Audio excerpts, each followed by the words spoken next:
Et salut, bienvenue dans le Ciné-Clem, bonne année et meilleurs vœux. Comme je vous le disais dans ma précédente vidéo, 2022 s'annonce incroyable niveau cinéma. Et c'est pour ça que je vous ai préparé une petite vidéo qui récapitule mes plus grosses attentes pour cette année. Alors, avertissement, ce sont mes attentes, pas le planning complet de l'année. Donc si vous ne voyez pas Morbius dans la liste, c'est normal, c'est parce que je l'attends pas du tout. Et si vous ne voyez pas non plus The Green Knight de David Lowery ou Super Héros malgré lui de Philippe Lachaud, c'est normal là aussi parce que ces films-là, je les ai déjà vus. Oh, et si vous ne voyez pas Vortex, le prochain film de Gaspard Noé, ou The Fabelmans, le biopic sur Steven Spielberg, c'est pas parce que je ne les attends pas, mais c'est tout simplement parce qu'ils n'ont pas encore de date de sortie en France. Donc je ne présente que mes attentes personnelles de 2022 qui ont une date de sortie en France. C'est parti!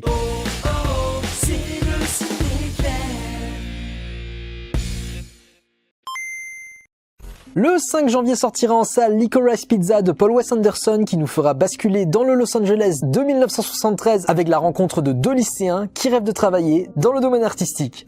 Le 11 janvier sortira sur MyCanal La vie extraordinaire de Louis Wayne de Will Sharp avec Benedict Cumberbatch dans le rôle titre qui joue cette fois-ci un peintre connu pour ses représentations de chats et qui va progressivement basculer dans la folie. Le 12 janvier sortira en salle Scream de Matt Bettinelli-Holpin et Tyler Gillette. Le film se place comme le 5e opus de la saga du même nom et racontera de nouveau l'affrontement entre le tueur masqué Ghostface et une bande d'adolescents qui vont s'allier avec les figures du passé.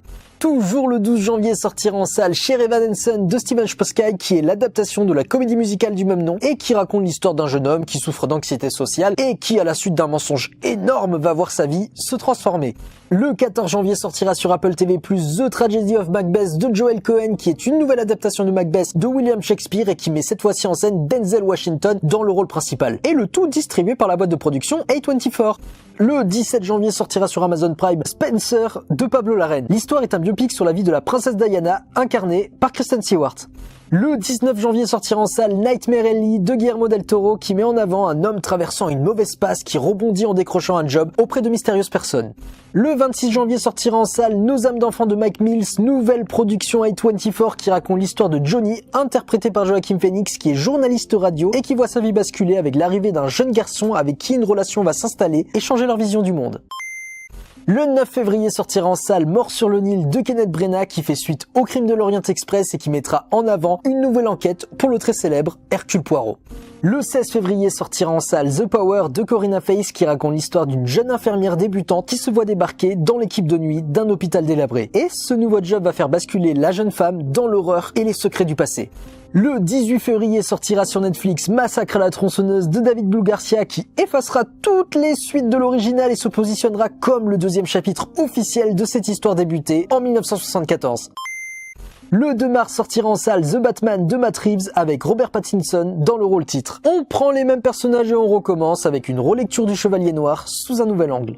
Toujours le 2 mars sortira en salle Belfast de Kenneth Branagh qui racontera l'histoire d'un petit garçon irlandais et de sa famille ouvrière qui vivent en plein cœur des émeutes de la fin des années 60.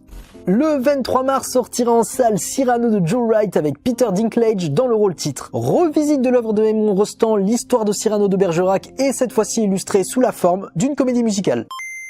Le 13 avril sortira en salle Les Animaux Fantastiques, Les Secrets de Dumbledore de David Yates. Troisième chapitre de la saga du même nom, ce film continue l'histoire de la future guerre entre Dumbledore et Grindelwald. Le 27 avril sortira en salle La Ruse de John Madden. L'histoire se situe en 1943 et met en scène deux officiers du renseignement qui imaginent une stratégie pour tromper leurs adversaires. Le 4 mai sortira en salle Doctor Strange in the Multiverse of Madness de Sam Raimi. L'histoire fait suite aux événements de Spider-Man No Way Home et va plonger nos héros dans les parties sombres du multivers. Le 18 mai sortira en salle The Northman de Robert Eggers qui racontera la quête d'un viking vers une vengeance personnelle. Le 25 mai sortira enfin en salle Top Gun Maverick de Joseph Kosinski qui racontera la suite des aventures de Peter Maverick Mitchell, toujours incarné par Tom Cruise. Le 8 juin sortira en salle Jurassic World, le monde d'après, de Colin Trevorrow. Ce film est à la fois le troisième chapitre de la trilogie Jurassic World et le sixième volet de la saga Jurassic Park qui conclura cette histoire débutée il y a 29 ans. Le 22 juin sortira en salle Black Phone de Scott Derrickson. L'histoire est celle d'un enfant qui se fait kidnapper par un tueur de gosses qui enferme le petit dans le sous-sol de sa cave. Toujours le 22 juin sortira en salle Buzz l'éclair de Angus MacLean. L'histoire est un spin-off de Toy Story qui se consacre aux origines du ranger de l'espace, Buzz l'éclair.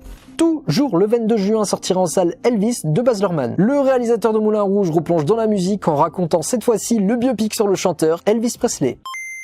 Le 20 juillet sortira en salle Bullet Train de David Leitch. Brad Pitt tient le rôle principal de cette histoire qui met en scène 4 assassins à bord d'un train. Toujours le 20 juillet sortira en salle Nope de Jordan Peele. Ce nouveau long métrage signé du réalisateur de Get Out et Us garde son synopsis secret, donc j'ai rien à vous raconter.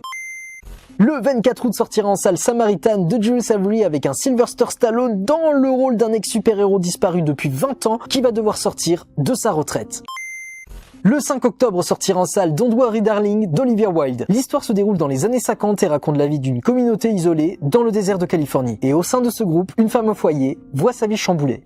Le 12 octobre sortira en salle Spider-Man Across the Spider-Verse Part 1 de Joaquim Dos Santos, Kim Power et Justin Thompson. L'histoire est la suite des aventures de Miles Morales qui va devoir replonger dans le multivers pour affronter une nouvelle menace. Le 19 octobre sortira en salle Halloween Ends de David Gordon Green qui racontera l'affrontement final entre Michael Myers et Laurie Strode. Le 26 octobre sortira en salle Les Mystères de Barcelone de Luis Danès. L'histoire se situe au début du XXe siècle et raconte la cohabitation de deux villes dans Barcelone. La première est bourgeoise, la seconde crasseuse et sordide, et au milieu de ça, une fille d'une famille riche disparaît mystérieusement. Le 2 novembre sortira en salle The Flash d'Andy Muschietti. L'histoire raconte celle de Barry Allen qui, avec ses pouvoirs, se retrouve dans un univers parallèle, celui de Batman de Tim Burton. Le 14 décembre sortira en salle Avatar 2 de James Cameron et l'histoire reprendra après les événements du premier film, sorti en 2009. Et pour finir avec mes attentes de 2022, le 21 décembre sortira en salle I Wanna Dance With Somebody de Cassie Lemons. Et ce biopic reprendra l'histoire et le parcours de la chanteuse américaine Whitney Houston. Et voilà, cette vidéo se termine là pour aujourd'hui. Notez qu'il manque quand même pas mal de films qui n'ont pas encore de date de sortie en France et que certains annoncés dans cette vidéo risquent malheureusement de changer de date au vu des circonstances actuelles. Restez connectés, n'hésitez pas à vous abonner, à activer la cloche et dites-moi en commentaire quelles sont vos attentes pour cette année 2022 et surtout quel est le film que vous attendez pour cette année. Voilà, moi sur ce, je vous laisse ici, je vous embrasse, je vous aime et vous dis à très vite dans le Ciné Clem. Ciao.